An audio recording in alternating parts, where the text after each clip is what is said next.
上5年的班，你630修行的道行。这换句话说，你每上1年等于在上成120年呢。所以我们一般人来又没讲啊，这是要开智慧，没办法。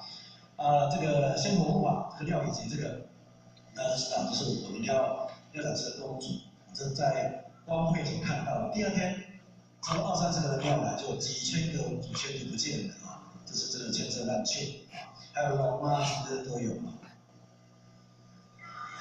这个祖先旁听不主事法会哦，这是在林文生的家，这是在新加坡。这个林太太啊，后姐去，不是去看他们，是看他们家的鱼啊，这个鱼就不要说了啊，鱼有名字，他是一个贪官来的。这个林太太后来我要找的时候还跟我拜托，那个时候道场还没有在讲说研究班祖先都要参观，他说拜托你的师，你要替我转达我所看到的。他说，原来法会现场有祖先会参观，你平常研究班、明德班，只要你在佛堂，祖先都来，你来初一十五磕头，他在外面磕头，然后这个尤其是他说我们家你还在2楼，对面看出去一棵树，他每个礼拜3晚上7点半，起立他们就出现了，很多，有时候是技工老师带的，有时候是怎么样，是那个鬼班长带的，就鬼差带的。然后下课的时候，1起立，2谢谢，3不见了。每个礼拜3都这样的。我那个没惊，没啊，给你看，没惊。他就说你要去告诉天下的众生，要多上课，不为自己想，也为祖先想。这是林太太啊。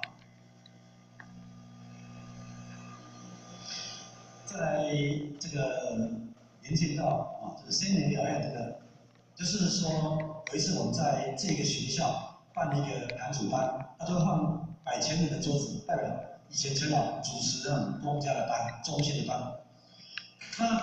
那连修都说一请他，哇，这边前我一点那些都是一样。就他发现，前堂的时候，平常都坐在那边，有时候看到大家在笑，一请堂他老也站着哦。2是请堂，1主点是请堂，他就站起来，然后请完堂就坐下，有时候站起来看看大家，他发现说很奥妙的，有些微空的诚心的坛主，竟然出现了。我们人间不是摆水果啊，摆茶、摆毛巾，像说好像天人在世。他说在灵界那些办事人员一样在那边送茶送毛巾，说有2份，一份是人间，一份是天上送的。他这是一个姓邱的坛主，刚归公没有多久，原来人间在忙什么，天上是一样忙什么。所以人间没有工作，在道场，天上会失业哦。在想，不是失业了，加强磨练这个磨练。还有个信道的表姐也是一样，一个于碧珍，她办到始终归公走了，老师对我讲你放心，她回去了。